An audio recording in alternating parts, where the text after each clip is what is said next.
O estudo de hoje está no Evangelho de Mateus, capítulo 5, versículo 2. E abrindo a sua boca, os ensinava. Emmanuel comenta na lição 17 do livro Vinhas de Luz, auxílio eficiente. O homem que se distancia da multidão raramente assume posição digna à frente dela.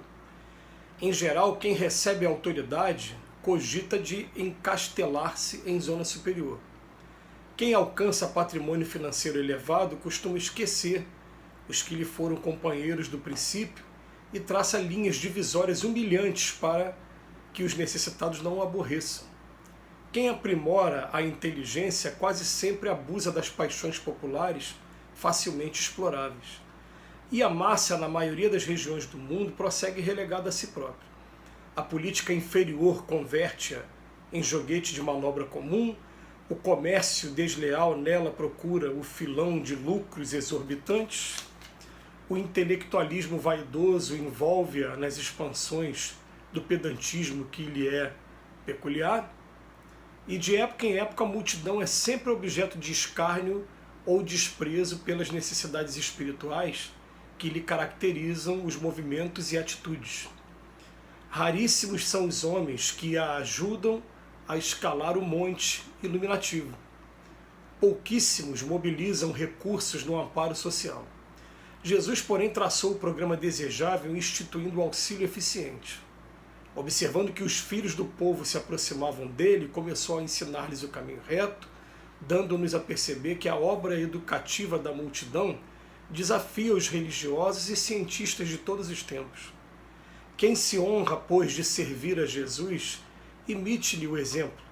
Ajude o irmão mais próximo a dignificar a vida, a edificar-se pelo trabalho sadio e a sentir-se melhor. O texto começa com a seguinte frase: o homem que se distancia da multidão raramente assume posição digna à frente dela. Isso me lembra uma cena muito bonita e muito marcante para mim, pelo menos, da história do Mahatma Gandhi, e que está no filme. É bom que a gente até mentaliza a imagem do filme. O filme está em acesso para todo mundo, a gente consegue pegar aí Netflix, YouTube, por aí. Mas tem uma cena que é a primeira vez que Gandhi aparece no cenário público. Ele está num local, então de repente ele assume o púlpito, e quando ele assume o púlpito, ele fala uma coisa muito simples. Ele fala assim, ó: a Índia tem não sei quantos quilômetros quadrados de extensão. Tem uma densidade demográfica de tanto de população. Tem uma diversidade cultural e religiosa enorme.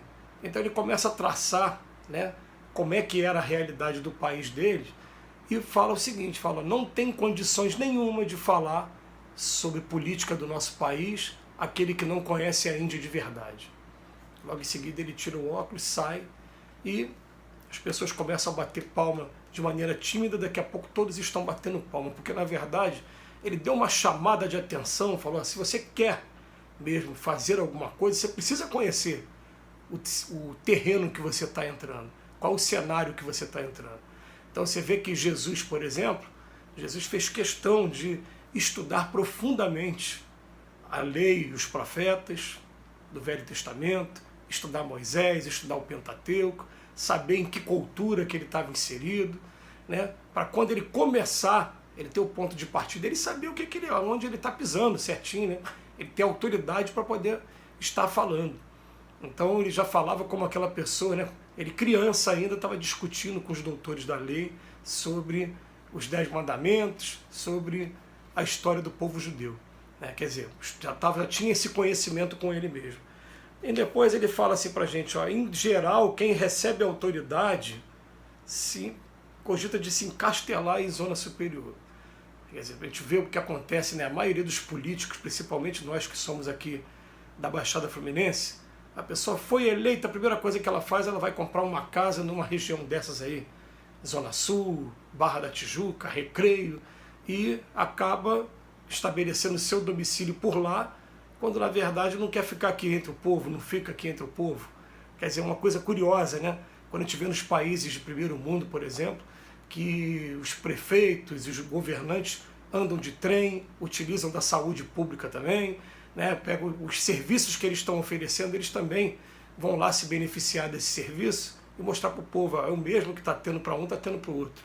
Mas enfim, a gente vive num país que, até no livro Brasil, Coração do Mundo, Pátria do Evangelho, Humberto de Campos, né, descreve uma conversa de Eliu com Jesus, em que Jesus está falando, ó, lá no Brasil, as injunções políticas terão atenção secundária, quer dizer, o nosso povo não é um povo de ligar muito para a política. Depois ele fala, ó, quem alcança patrimônio financeiro também acaba traçando linhas divisórias, é o que se chama por aí de ofendículos.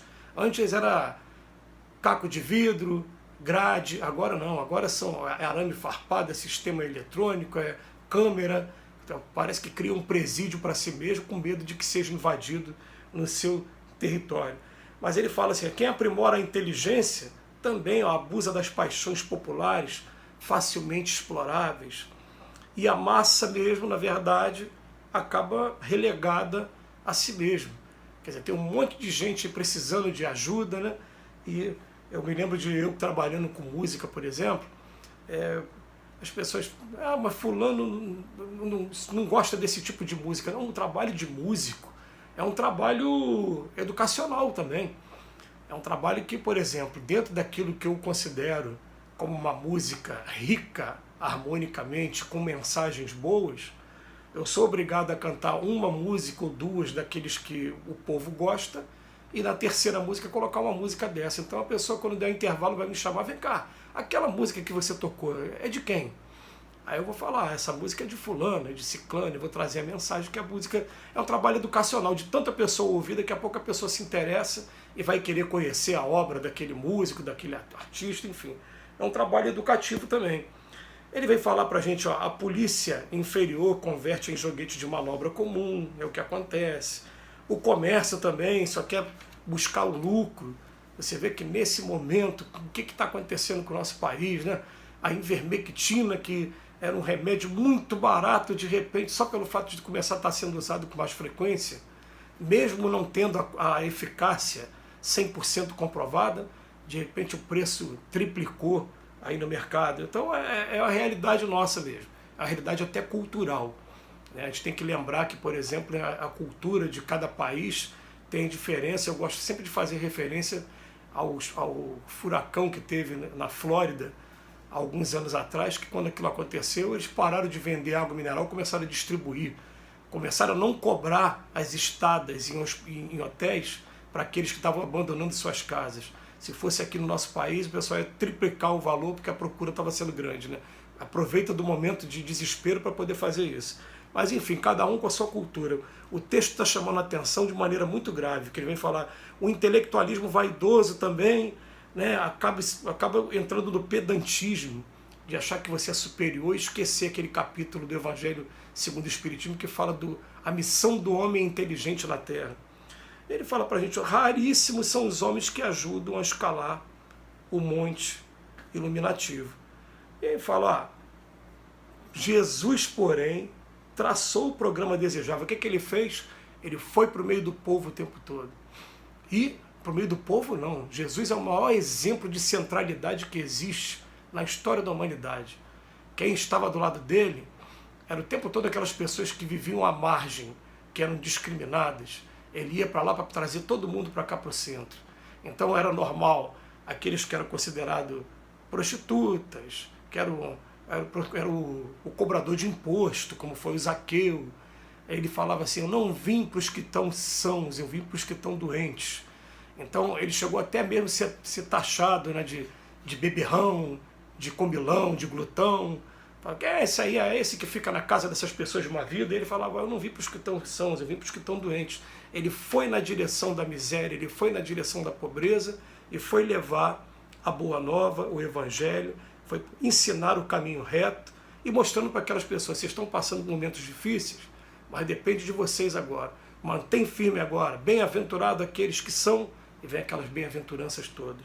Então ele termina a lição aqui, Emmanuel lembrando para a gente, ó, quem se honra, pois, de servir a Jesus, imite-lhe o exemplo, ajuda o irmão mais próximo a dignificar a vida, a edificar-se pelo trabalho sadio e sentir-se melhor. A gente espera que mais uma vez essas mensagens maravilhosas diariamente entrem em nosso coração. Que Jesus nos abençoe hoje e sempre.